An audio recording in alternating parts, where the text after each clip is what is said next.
Sharon gospel YouTube channel వీక్షిస్తున్న అందరికీ వందనాలండి. ముఖ్యంగా ఈ కార్యక్రమం బైబిల్లోని సందేహాలకు సమాధానం వెతికే ప్రయత్నమే తప్ప వేరొకటి కాదు. ఎవరిని కించపరచాలని కానీ ఎవరిని తప్పుపట్టాలని కానీ మా ఉద్దేశం కాదు.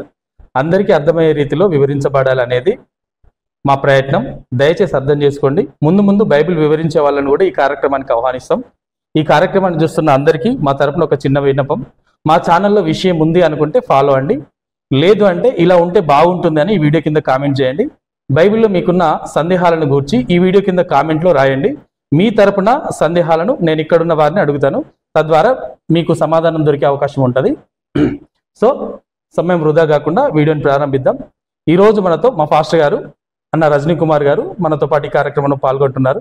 అన్న వందనాలు. వందనాలు అన్న, నాదొక చిన్న రిక్వెస్ట్ అన్న, కామెంట్ ద్వారా వచ్చే అనేకమైన సందేహాలు మీరు బైబిల్ నుంచి మాత్రమే సమాధానం చెప్తే బాగుంటుంది అనేది మా రిక్వెస్ట్. ఈరోజు మన ప్రశ్నలు మత్తయి సువార్త 7వ అధ్యాయము 22, 23 ఈ వచనాలను ఆధారంగా చేసుకొని ప్రశ్నలు ఉంటాయి. అన్న, నేను మొదటి ప్రశ్న అడుగుతానన్న, మత్తయి సువార్తను ఎవరు రాశారు? ఓకే, మత్తయి సువార్త అనేటువంటిది యేసుక్రీస్తు ప్రభువారి శిష్యుల్లో ఒకరైనటువంటి మత్తయి గారు సో ఈ యొక్క సువార్త రాయడం జరిగింది. మనకు అందరికీ తెలుసు, ఆయన సుంకపు గుత్తదారుడు. మత్తయి సువార్త 9వ అధ్యాయం 9వ వచనంలో ఆయన గురించి ఏం రాయబడి ఉంటుందంటే సుంకపు గుత్తదారుడు అని చెప్పేసి అని రాయబడి ఉంటుంది. యేసు అక్కడి నుంచి వెళ్తూ సుంకపు మెట్టు దగ్గర కూర్చుండి ఉన్న మత్తయి అని ఒక మనిషిని చూసి అతను నన్ను వెంబడించమన్నప్పుడు ఆయన యేసుక్రీస్తు ప్రభువారిని వెంబడించినట్లుగా మనం చూస్తాం. అదేవిధంగా మార్కు శుభవార్త 2వ అధ్యాయం 14వ వచనంలో ఇతని గురించి రాయబడి ఏంటంటే అల్ఫై కుమారుడైనటువంటి లేవి, వాళ్ళ నాన్నగారి పేరు కూడా అక్కడ మార్కు శుభవార్త 2వ అధ్యాయం 14వ వచనంలో తెలియచేయబడింది.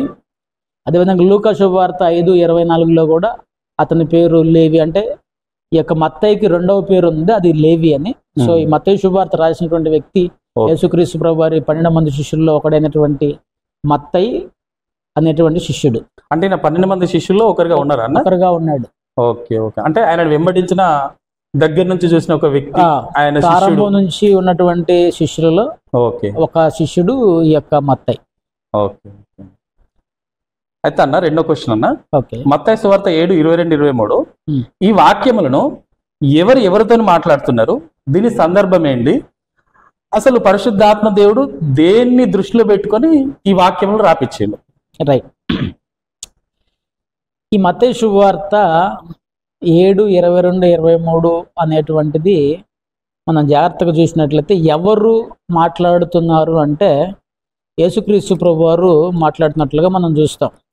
మత్తయి శుభవార్త 5వ అధ్యాయము 1 నుంచి 7వ అధ్యాయము చివరి వరకు ఉన్నటువంటి ఈ యొక్క ప్రసంగాన్ని కొండ మీది ప్రసంగం లేదా కొండ మీది బోధ, కొండ మీద యేసుక్రీస్తు ప్రభువారు చెప్పిన, అంటే 5వ అధ్యాయం 1 నుంచి 7వ అధ్యాయం చివరి వరకు కంటిన్యూషన్గా యేసుక్రీస్తు ప్రభువారు బోధించినట్లుగా మనం చూస్తాం. సో ఎవరికి బోధించాడు అనేటువంటి విషయాన్ని మనం చూస్తే స్పెసిఫిక్గా అక్కడ కొంతమంది 5వ అధ్యాయం 1వ వచనం ఆయన జనసమూహంలో చూసి కొండ ఎక్కి కూర్చుండగా ఆయన శిష్యులు ఆయన ఎదుగు వచ్చిరి, అప్పుడు ఆయన నోరు తెరిచి ఇలాగూ బోధించసాగాను. సో అక్కడ జనసమూహములు ఉన్నారు, రెండవది శిష్యులు ఉన్నారు.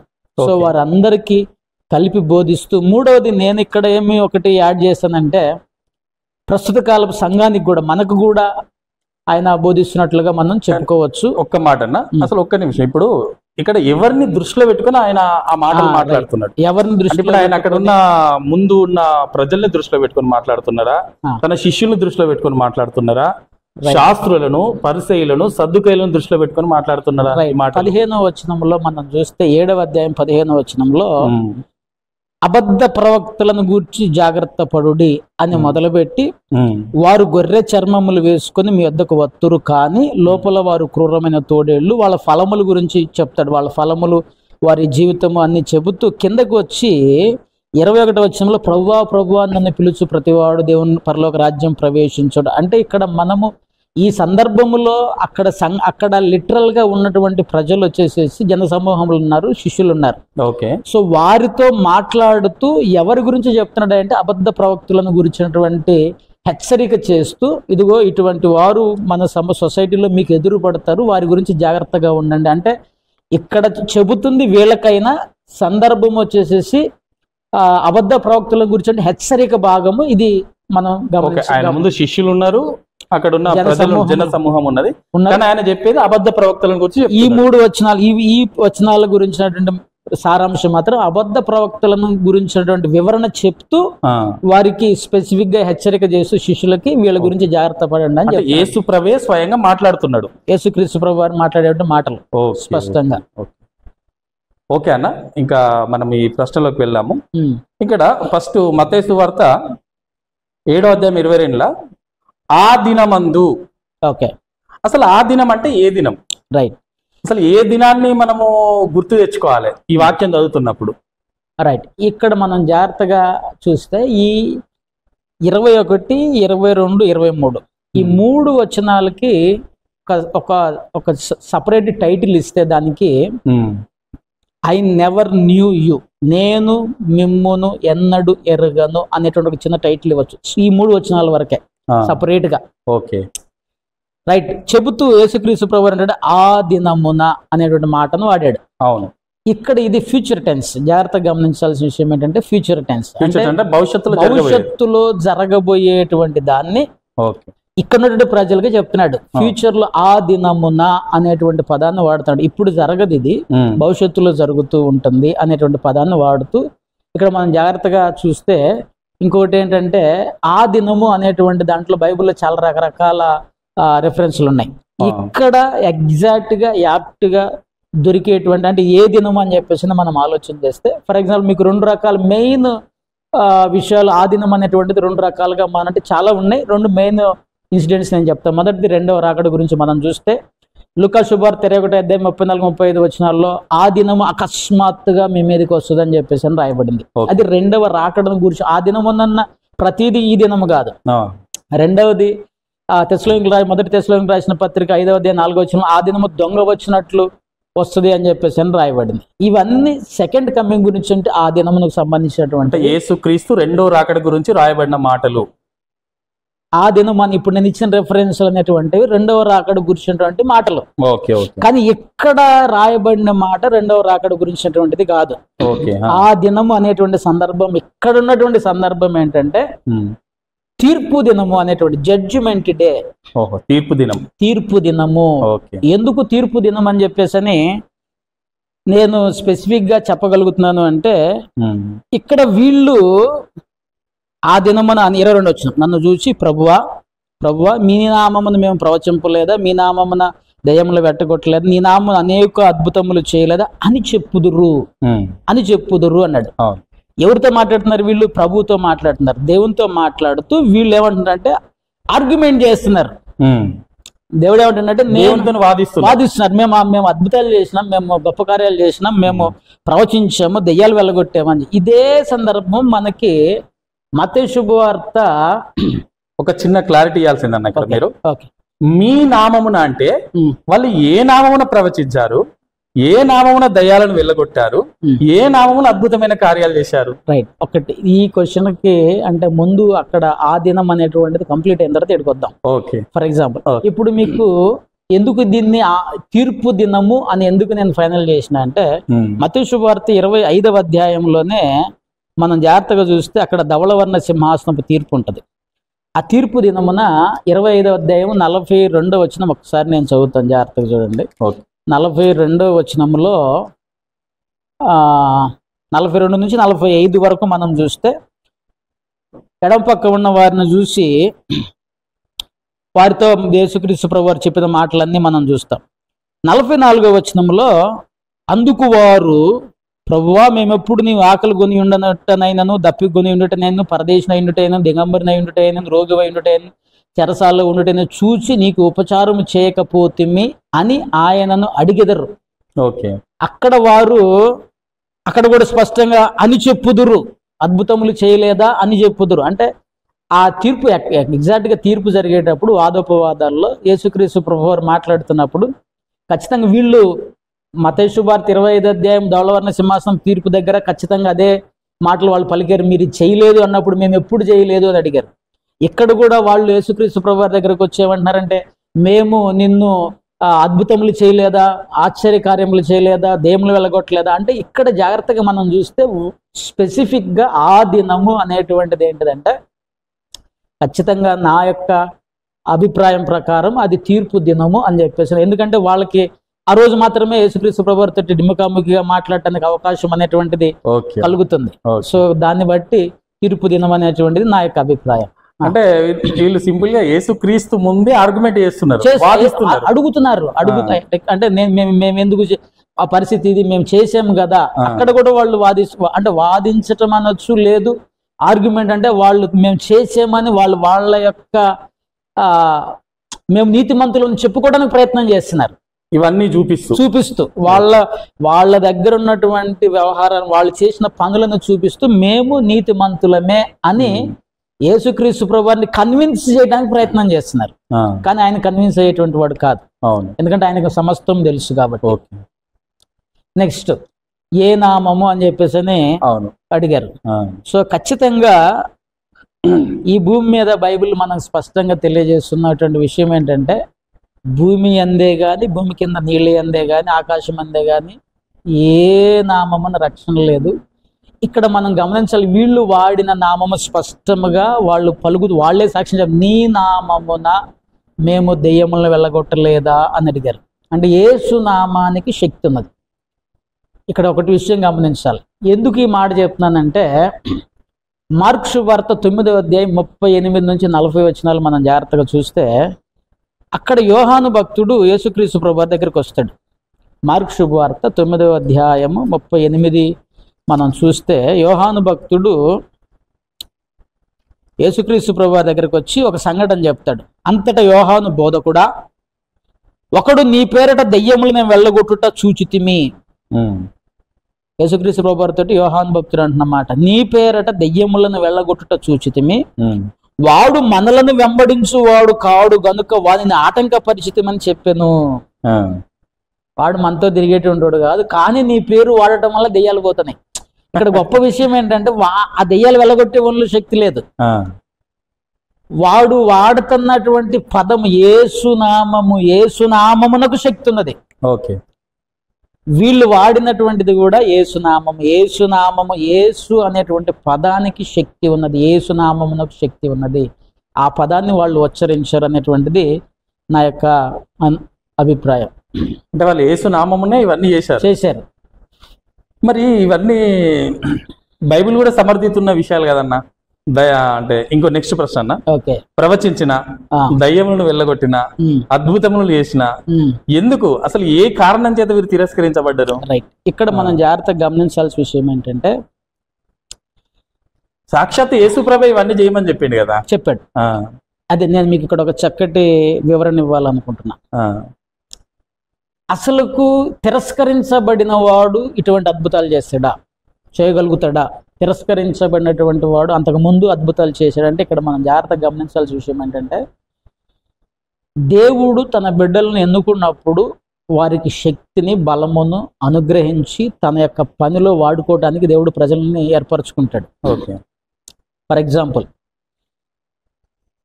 లూకా సువార్త 9వ అధ్యాయము మనము 1 నుంచి 2 వచనాలు మనం చదివితే శిష్యులందరిని పిలుస్తాడు. పిలిచి సమస్త దెయ్యముల మీద అధికారము అని రాయబడి ఉంటుంది. ఇక్కడ స్పష్టంగా ఎటువంటి కార్యాలు చేయడానికి దేవుడు వాళ్ళకి అధికారం ఇచ్చిండంటే ఆయన తన 12 మంది శిష్యులను పిలిచి సమస్తమైన దెయ్యముల మీద శక్తిని, అధికారమును, రోగములు స్వస్థపరచు వరమును వారికి అనుగ్రహించి దేవుని రాజ్యమును ప్రకటించుటకు, రోగులను స్వస్థపరచుటకు వారిని పంపెను. ఇక్కడ నాది ఒక చిన్న క్వశ్చన్ ఏంటంటే ఈ 12 మందిలో ఇస్కరియోతు యోధా ఉన్నాడా లేడా? ఉన్నాడు. వీళ్ళందరూ మళ్ళా తర్వాత వెళ్ళి దెయ్యములను స్వస్థపరిచి రోగములను వెళ్ళగొట్టి తిరిగి వచ్చి యేసుక్రీస్తు ప్రభువారికే రిపోర్ట్ చేస్తారు. ప్రభువా అద్భుతంగా మాకు దెయ్యాలు లోబడ్డాయి అని చెప్తే యేసుక్రీస్తు ప్రభువారు అంటాడు, మీ పేర్లు పరలోక రాజ్యంలో లిఖించబడ్డాయి అని చెప్పేసి సంతోషించండి అంటాడు. ఇక్కడ నేనేం చెప్పదలుచుకున్నా అంటే 10వ అధ్యాయం 17వ వచనంలో కూడా స్పష్టంగా ఏమంటాడంటే వాళ్ళందరికీ ఇక్కడ 72 మంది శిష్యులు ఉంటారు.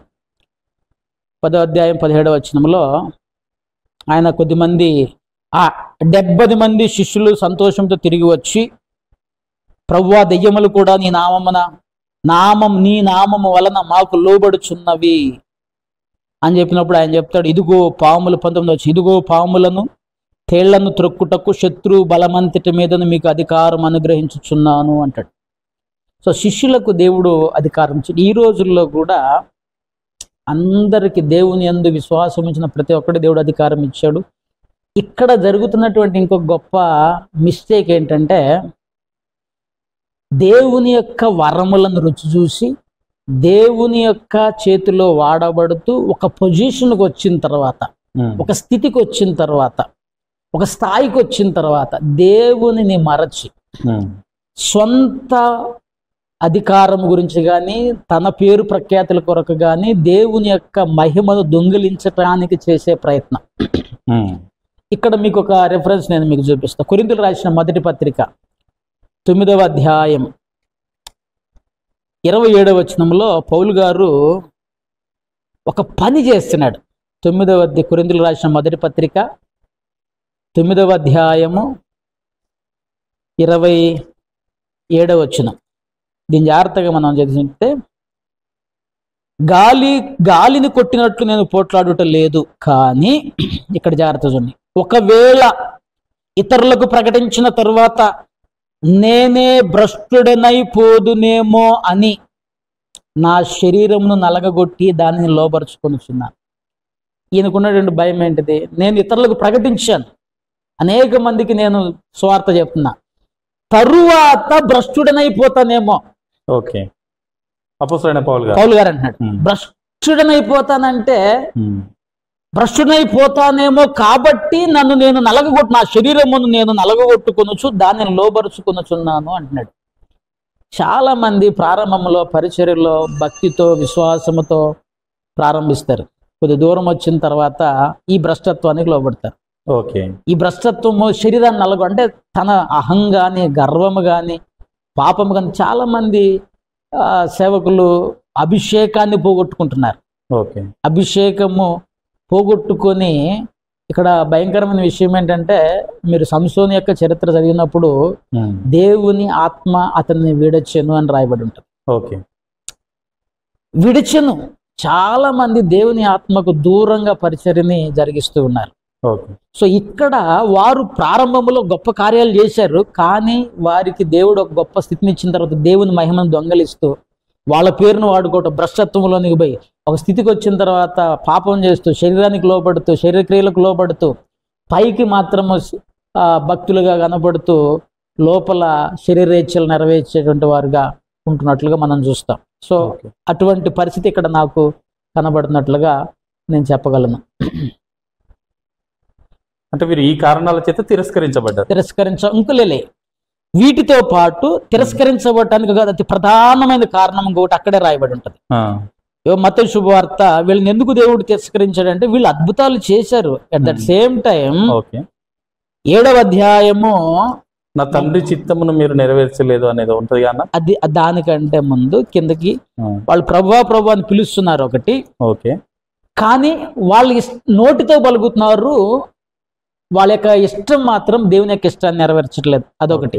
రెండవది కిందకి మనం చూస్తే కాబట్టి 23వ వచనంలో యేసుక్రీస్తు ప్రభువారు ఏమంటే, అప్పుడు నేను మిమ్మును ఎన్నడూను ఎరుగను, అక్రమము చేయువారులారా నా యొద్ద నుండి పారిపొండని వారితో చెప్పుదును అని చెప్పి ప్రజలకి ఏం చెప్తున్నాడంటే, కాబట్టి ఈ నా మాటలు విని వాటి చొప్పున చేయు ప్రతివాడు బండ మీద తన ఇల్లు కట్టుకుని బుద్ధిమంతుని పోలి ఉండును. కాబట్టి ఇది లింక్, ఆ పై వచనాలకి కింద వచనానికి link word. So because English లో కాబట్టి, ఇదిగో మీరు ప్రజలకు ఏమని చెప్తానంటే, నా మాటలు విని వాటి చొప్పున చేయు ప్రతివాడు బండ మీద ఇల్లు కట్టుకున్నటువంటి బుద్ధిమంతుని పోలి ఉంటాడు, మాట విని వాటి చొప్పున చేయని వాడు ఇసుక మీద ఇల్లు కట్టుకున్నటువంటి వాడివై ఉంటాడు. అంటే వీళ్ళు ఏం చేశారయ్యా అంటే దేవుని వాక్య ప్రకారం బ్రతకలే. ఓకే. ఇప్పుడు వీళ్ళ పరిస్థితి ఏంటిది? అంటే ఇక్కడ ఒక చిన్న సందేహం అన్న, ఉమ్, దేవుని వాక్య ప్రకారమే బతికలేదు, మరి దేవుని వాక్యాన్ని వీళ్ళు ప్రకటించిల్లా? రైట్. ఇది జరిగింది ఎప్పుడు? ఈ ఫేమ్ అంతా వచ్చిన తర్వాత. ఇక్కడ జాగ్రత్తగా గమనించి, ప్రారంభంలో భక్తిపరులుగా ఉన్నారు. ప్రారంభంలో భక్తితో విశ్వాసంతో ఉన్నారు, గొప్ప స్థితికి వెళ్ళిపోయారు. ఇక దేవుడు అవసరం లేదు. డబ్బు ఉంది, ఫేమ్ ఉంది, స్థితి ఉన్నది, అన్ని ఉన్నాయి, దేవుని పక్కగా పెట్టేశారు. వాక్యాన్ని ప్రకారం జీవించటం లేదు. వాక్య ప్రకారం జీవించటం అనేటువంటిది నువ్వు గొప్పని అయ్యేంత వరకు కాదు, సత్యంత వరకు జీవించాలి. వాక్యమును అనుసరించటం అనేటువంటిది చనిపోయేంత వరకు జరగాలి. మధ్యలో వదిలేస్తాను అని అంటే ఇప్పుడు అందుకని చాలా మంది ఏర్పరచబడిన వారిని సైతము సాతాను మోసపరుస్తున్నాడు అని చెప్పేసి బైబిల్లో రాయబడి. అవును. అంటే వీళ్ళు ప్రారంభంలో ఏర్పరచబడిన వారు. ఇస్కరియోతు యువత ఏర్పరచబడిన వాడు, వాడు కూడా అద్భుతాలు చేశాడు. కానీ సాతానికి అవకాశం ఇచ్చాడు, శరీరానికి అవకాశం, భ్రష్టత్వానికి అవకాశం ఇచ్చాడు. ఇచ్చినందువలన నష్టపోయాడు. అందుకని ఈ ఇక్కడ ఉన్నటువంటి జన సమూహానికి హెచ్చరిక ఏంటంటే, ఆ ప్రజలందరికీ హెచ్చరిక ఏంటంటే, నువ్వు వాక్య ప్రకారం చనిపోయేంత వరకు బ్రతకాలి. కాబట్టి వాళ్ళు పరలోక రాజ్యంలో చేరలేదు, కాబట్టి వాళ్ళు అక్రమం చేయువారయ్యారు. కాబట్టి వాక్య ప్రకారం నడవని ప్రతి ఓడు అక్రమం చేసేటువంటి వాడే. ఇక్కడ ఒక చిన్న ఇంకొక సందేహం అన్న, ఓకే, అసలు అక్రమము చేయువారలారా అని యేసుక్రీస్తు ఇక్కడ అన్నట్లుగా ఇక్కడ రాయబడ్డది.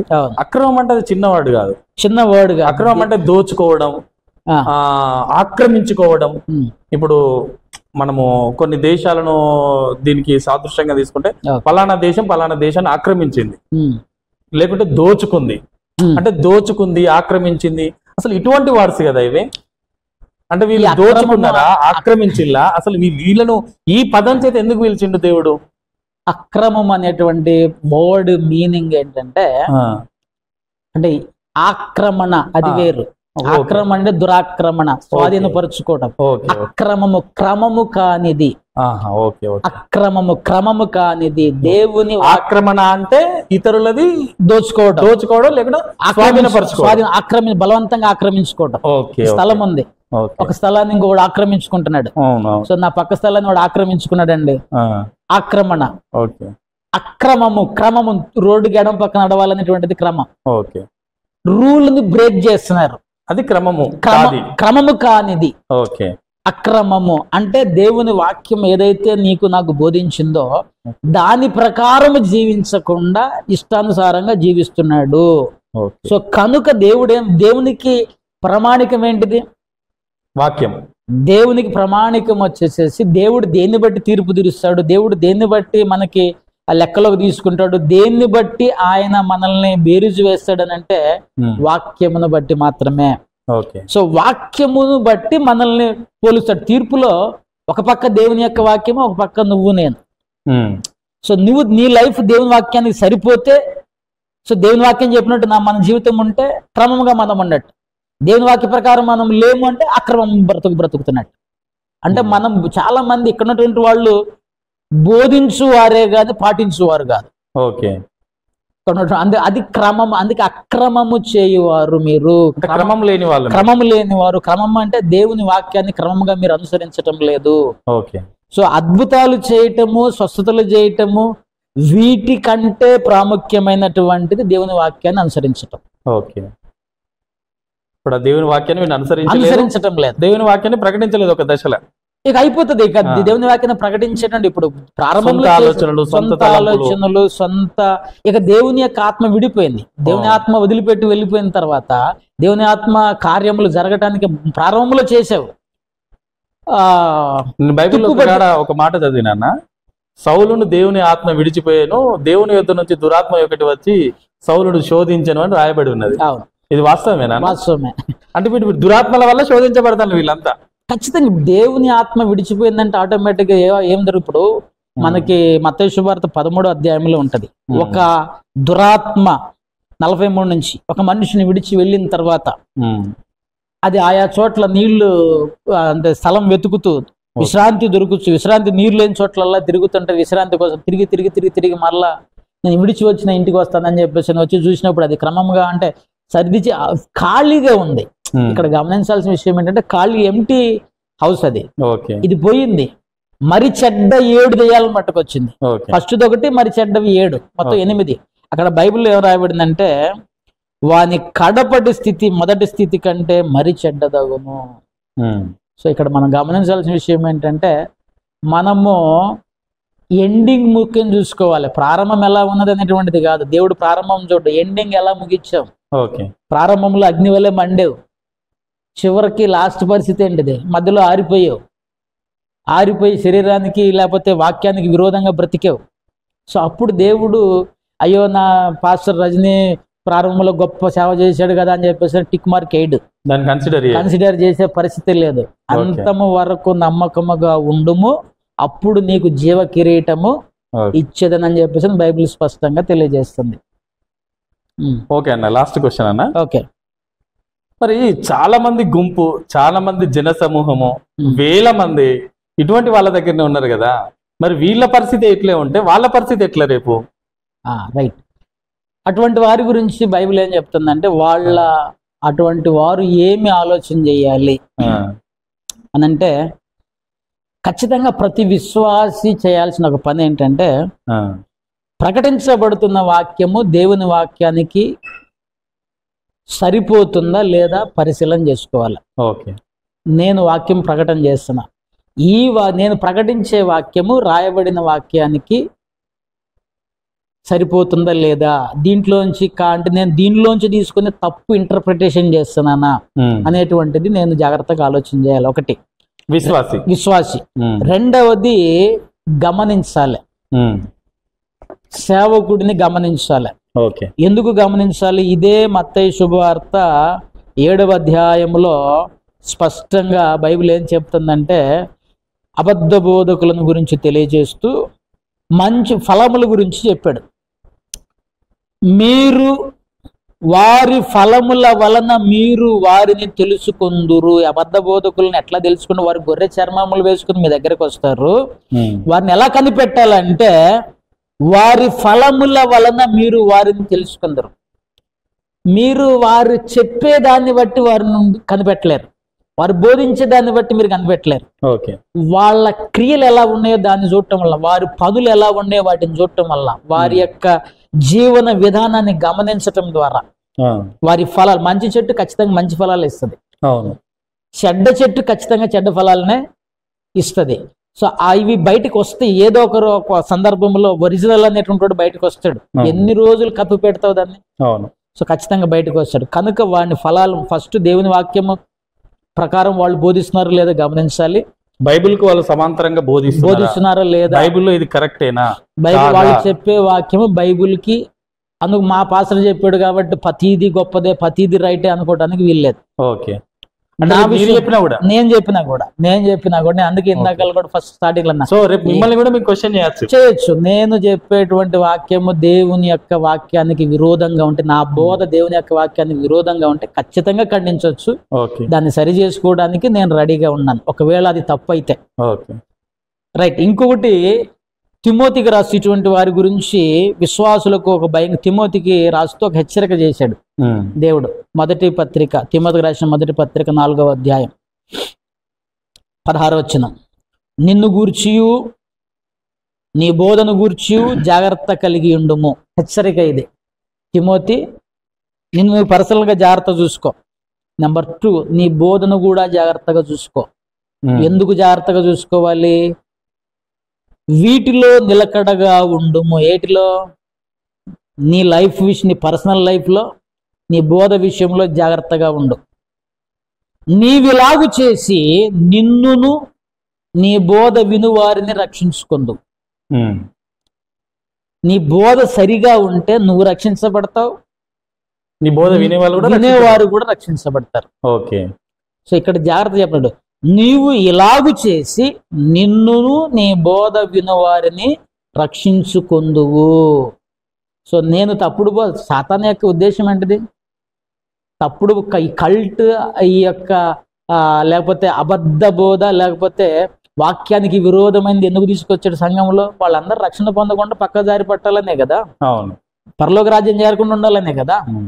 సో కాబట్టి మనము అనుసరిస్తున్న బోధ సరైనదా కాదా, దేవుని యొక్క వాక్యానుసారమా కాదా, దేవుని వాక్యం విరోధమైతే నువ్వు 100 చెప్పుగాక దాన్ని అనుసరించడానికి వీల్లేదు. వాక్యానికి విరుద్ధమైనటువంటి దాన్ని అనుసరిస్తే ఇక ఇక్కడ ఉన్నటువంటి దాన్ని ఈ యొక్క లేఖనాన్ని ప్రకారం నువ్వు రక్షించబడతావో లేదో మనమే ఆలోచన చేసుకోవాలి. కానీ ఈరోజు అనేకమైన చర్చిలలో కానీ అనేకమైన సంఘాలలో నేను చూసినప్పుడు ఆశీర్వాదానికి సంబంధించిన బోధలు, ఎప్పుడు ఆశీర్వాదం, మీకు ఉద్యోగం వస్తుంది, మంచి ఇల్లు కట్టుకుంటారు, మంచి ధనవంతులు అవుతారు అంటే ఈ బోధలే విశ్వాసులు వినడానికి ఇష్టపడతారు. వారి ఆలోచనను బట్టే మరి బోధకులు కూడా అదే చెప్తున్నారు కదా. దీన్ని ప్రాస్పరిటీ థియాలజీ అంటారు. ఈ బోధలకు సంబంధించినది ప్రాస్పరిటీ థియాలజీ.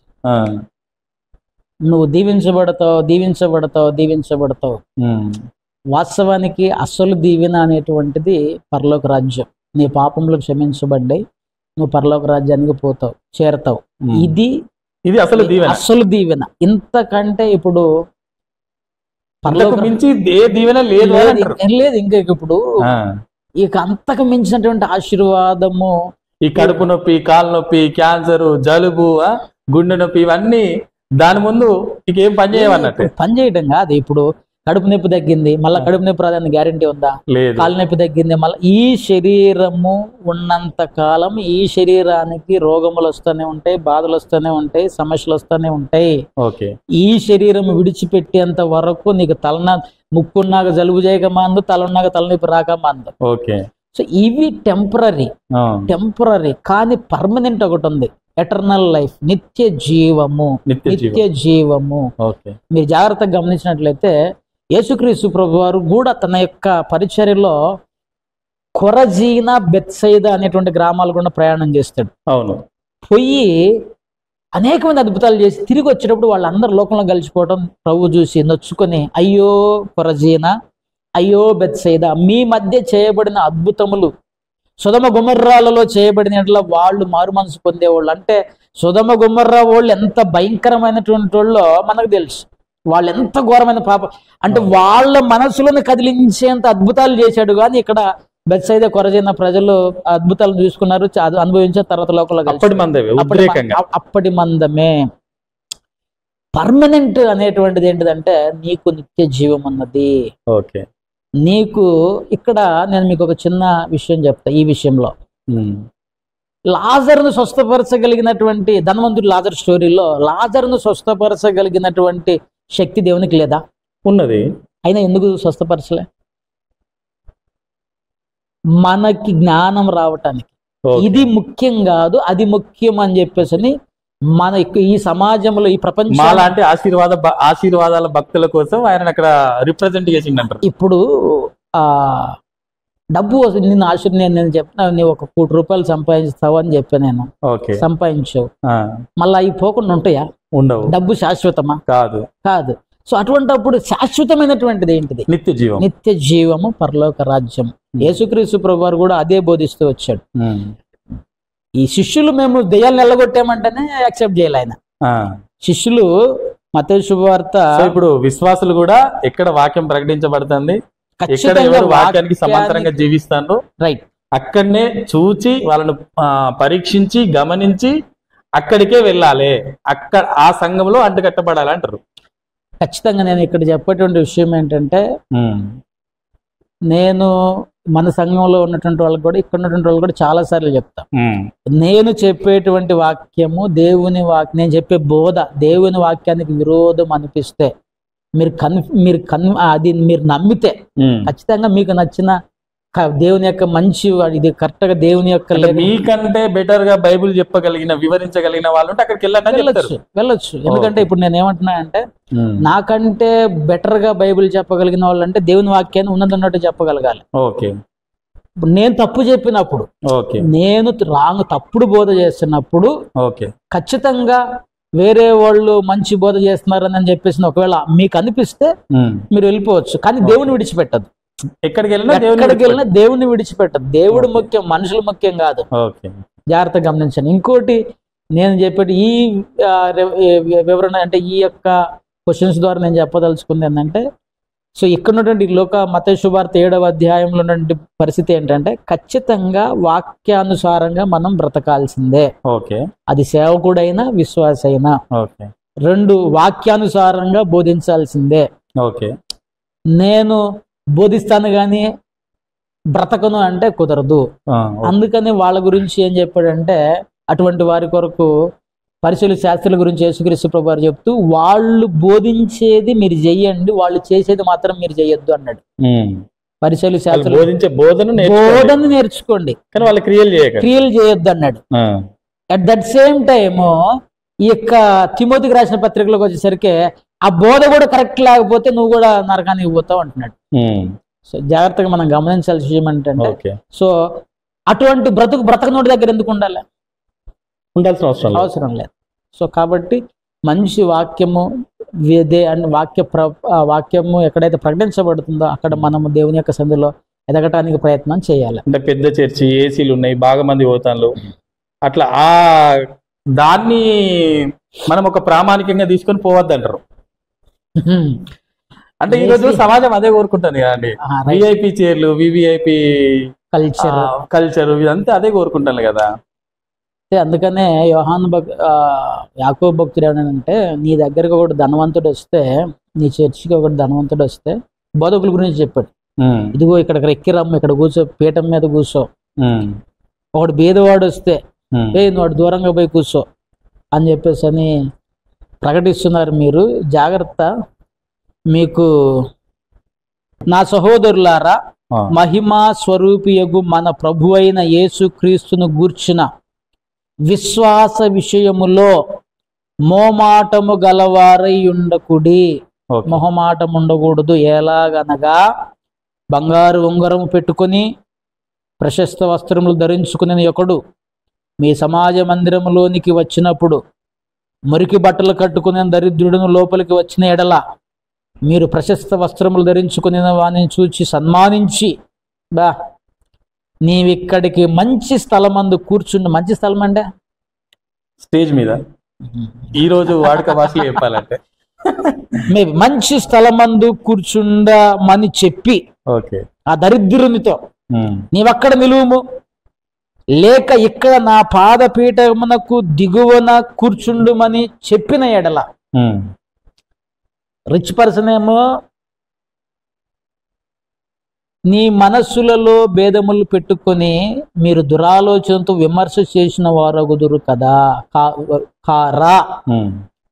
సో ఖచ్చితంగా సంఘములో భేద ఉన్నవాడు లేనివాడు, సంఘములో కులానికి కూడా ప్రాముఖ్యత లేదు. క్రీస్తులో అందరం ఒకటే. క్రీస్తులో ధనానికి ప్రాముఖ్యత లేదు, క్రీస్తులో కులానికి ప్రాముఖ్యత లేదు, క్రీస్తులో అందానికి ప్రాముఖ్యత లేదు. విశ్వాస జీవితానికే ప్రాముఖ్యం. సో విశ్వాస జీవితాన్ని మనం జీవించే వారమై ఉండాలి. ఇక పెద్ద ఫర్ ఎగ్జాంపుల్ ఇప్పుడు మీరు అన్నట్లు అక్కడ పెద్ద చర్చ్ ఉన్నది, తప్పుడు బోధ ఉన్నది, మరి పోవచ్చా? కొంచెం ఏసీలు అయితే చల్లగా ఉంటుంది కదా అన్న. అంటే జనాలు కొంచెం. ఇంకొకటి, కొంతమంది అసలుకి ఎందుకు పోతున్నామో అనేటువంటిది కూడా అవగాహన లేకుండా పోతున్నారు. కానీ అది తప్పు. నువ్వు ఎక్కడికి పోతున్నావు, ఎందుకు పోతున్నావు, ఏమి చెప్తున్నారు వాళ్ళు? పౌలు గారి వాక్యాన్నే అక్కడ మనం చూస్తే లేఖనాల కాంతిలో పరీక్షించారు బెరయ సంఘస్థులు.